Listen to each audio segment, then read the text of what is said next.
KD Country 94 weather. Here's a look at your local weatherology forecast.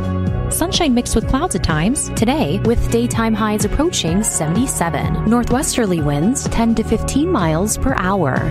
Lows level off around 44. Tonight, partly cloudy skies. High temperatures reach up to 70. Tomorrow, bright sunshine expected. From the Weatherology Weather Center, I'm meteorologist Jennifer Wojcicki on KD Country 94. Currently, it's 55 degrees.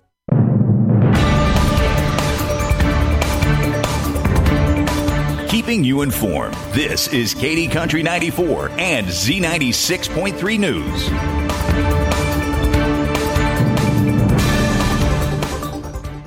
Kansas Information Network News. I'm Jen Austin. The Sedgwick County Zoo welcomes a new chimpanzee. Zoo officials say Mom Mahale gave birth to a healthy baby girl named Kiansa. The baby was delivered by C-section. She is named after a mountain peak in the Mahale Mountains National Park in Tanzania. The joyful event comes after the heart-wrenching death of Mahale's previous baby, Kucheza, who died of an accidental injury at 5 weeks old. I'm Jared Sorello. Salina police are investigating after thieves got into 2 ATMs. The crime is called jackpotting, where malware is inserted into the ATM to make it dispense cash. Great Plains Federal Credit Union reported the theft from its machine, 605 South Ohio, and also 2061 South Ohio on Monday. It's not clear how much money was taken. Anyone with tips or who might have surveillance video should contact Salina police as the investigation continues. This is Kansas Information Network News. The voice of agriculture, Kansas Farm Bureau. The Tax Cuts and Jobs Act is set to expire at the end of this year, eliminating many beneficial provisions for farmers and ranchers. A lot of important provisions to agriculture in these expiring provisions. That's Dustin Shearer, Director of Government Affairs for Farm Bureau. He says letting the act expire would have significant impacts to agriculture and a majority of Americans. If nothing is done, there will be a tax increase at the end of the year that will hit farmers and ranchers in the pocketbooks. Overall, ag will be taxed tens of billions of dollars more than they otherwise would. And we need to make sure that Congress does its job and makes these tax reforms permanent. Stay tuned to FB.org for the latest updates. And listen again here for more from the voice of agriculture, Kansas Farm Bureau.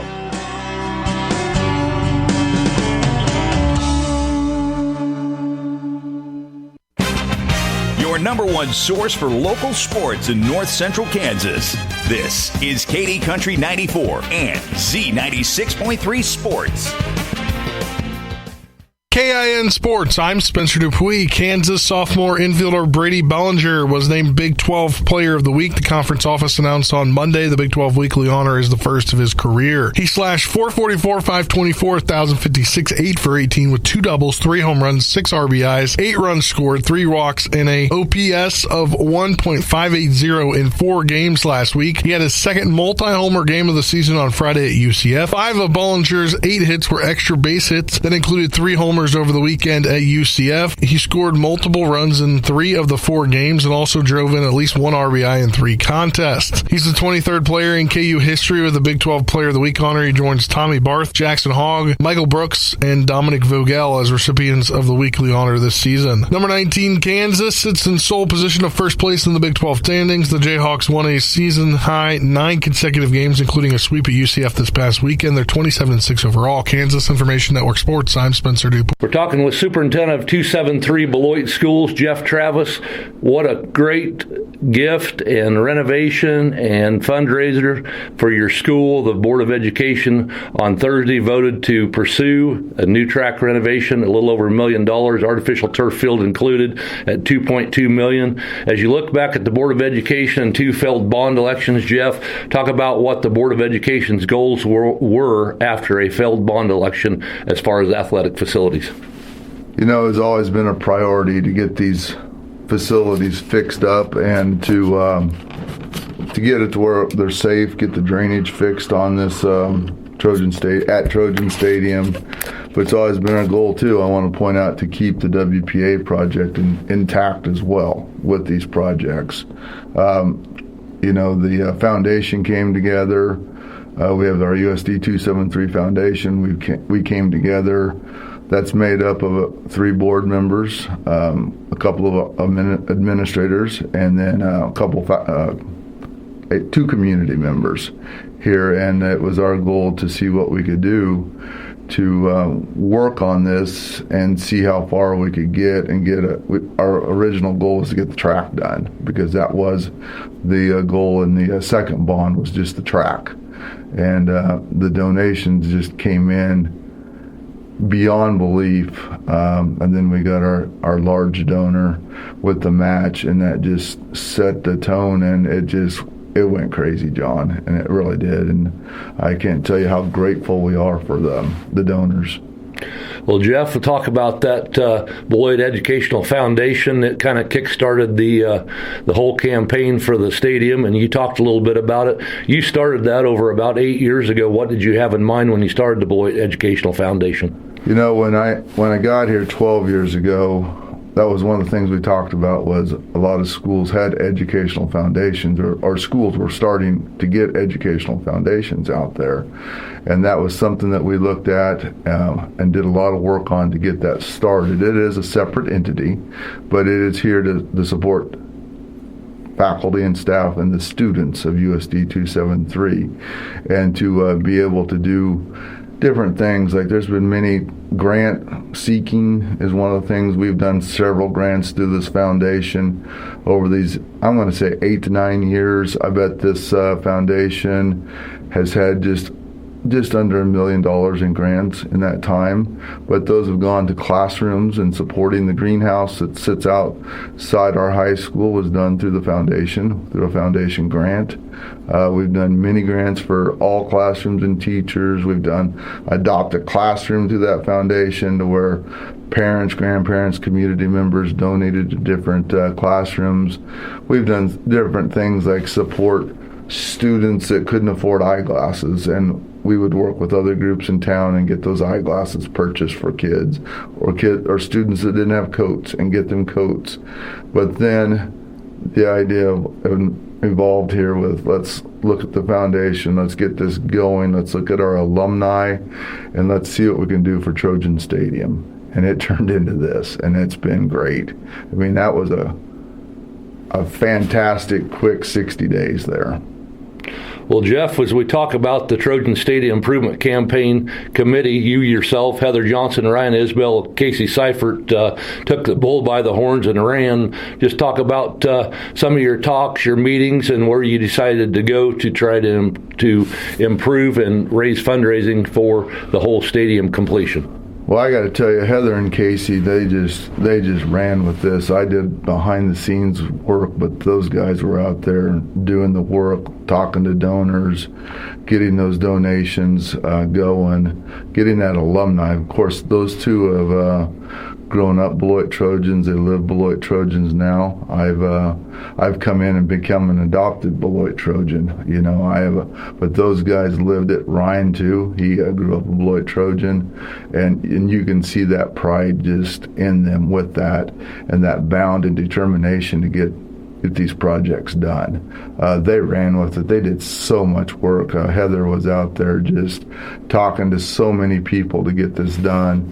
Heather called me with the donation from Harry Matus and told me that we got a $1 million donation. I think I was in shock for a day, you know, and that match and how he would match it, and that just drove our entire campaign. It was crazy how quick things happened after that. So, Jeff, the track renovation artificial turf field is a go by vote of Board of Education on Thursday. $2.2 million. Nemaha Sports Construction out of Lincoln, Nebraska will do it. For $2.2 million, what will the patrons of 273 schools get? Well, at the end of the day, we're going to get a post-tension cement track. It's a pretty state-of-the-art base on that track. It's the same technology that they use when they do bridges. I mean, that's post-tension concrete. That should last 40 to 50 years on that base. Then they're going to get on top of that base. They're going to get a 200 level track surface. It's a Binen track surface, black track with orange exchange lanes on that track. That's an impermeable track. That's something that we've had here in Beloit over the years, but that is a step up from most track surfaces. The field will all be redone out there. The drainage will be put in. You know, our drainage was from the WPA project in 1939. That has served us well over the years, but it was starting to create sinkholes in that field. The irrigation on that field and the drainage were not working properly together. So this Nemaha Sports Construction will come in and put a drainage under there that'll be set on 20-foot centers, and it's going to have finger drains that go out all over. It's pretty much state of the art for 2025. Should last us for a long time, for many decades here, just as the first one did. And then you'll have a turf field that's going to stand up to anything. It's called field turf. It's a mid-level field turf. It's a very nice turf. It's going to look like a wide blade with a small blade mix into it. You know, it's going to look like a real football field out there is what it's going to look like, John. It's, you know, when you look at it, you'll say, is that turf? And it's really, it is, but it's going to look like a field from away from the field when you drive by. So it's going to be really nice. It's going to stand the time.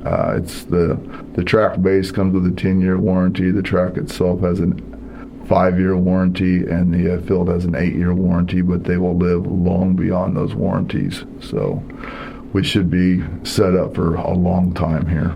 Well, Jeff, as we look at this scope of the project, the whole stadium has taken place with fundraising and things like that. We want to stay on the track renovation, artificial turf today, but what's our timeline for pre-construction and construction and post-construction on this improvement? So as we do pre-construction, you'll see things like material being brought in, set by the stadium somewhere in the general vicinity so that they can haul rock in. They got to get that aggregate in because it's hard to get a hold of for that field. The 8-man All-Star is on June 7th, and so the actual construction, they say, will start June 8th. After that 8-man All-Star game is over, and so then they will start tearing the field out, the track out, and they'll start putting everything back in. That concrete, post-tension concrete base will go in. They'll tear out lanes 1 and 8 when they're doing that, and then they'll put that post-tension track on top of that. As they work all of that, all the curbing will be new on that track as well. That track will sit up 5 inches higher than it currently does. The field will come in, be worked in on that as well. The field will be, they say it will be completed by September 5th for our first game, football game that's going to be rearranged to be held for that first home game right there. When we come to that game, that track's going to be a concrete base, though. The track won't be out there. They will get that put on, the top layer put on during the football season at some point, and then striped. Well, Jeff, congratulations to your hard work, the Board of Education, the Beloit Educational Foundation, Trojan State Improvement Campaign. I know that 2 failed bond elections were tough. You guys worked your tail off. You gave opportunity for voters to improve the facility, but in tough times with ag and taxes and all that stuff, they decided not to do it. But what a gold mine you've hit. What a great improvement project for the whole facility, and we congratulate you and the Board of Education and USD 273. Hey, John, thank you. And if I could end by thanking our donors, thanking Harry Matus, all our donors out there, Harry for setting up that match for us, Heather and Ryan and Casey for doing all of that work out there for us too, and everybody else that helped too. There was a lot more people behind the scenes helping us there. But thank you to Harry, and thank you for everybody that donated for this project. This has been John Bowden for KDNS 94.1 Z96.3 Lake Sports.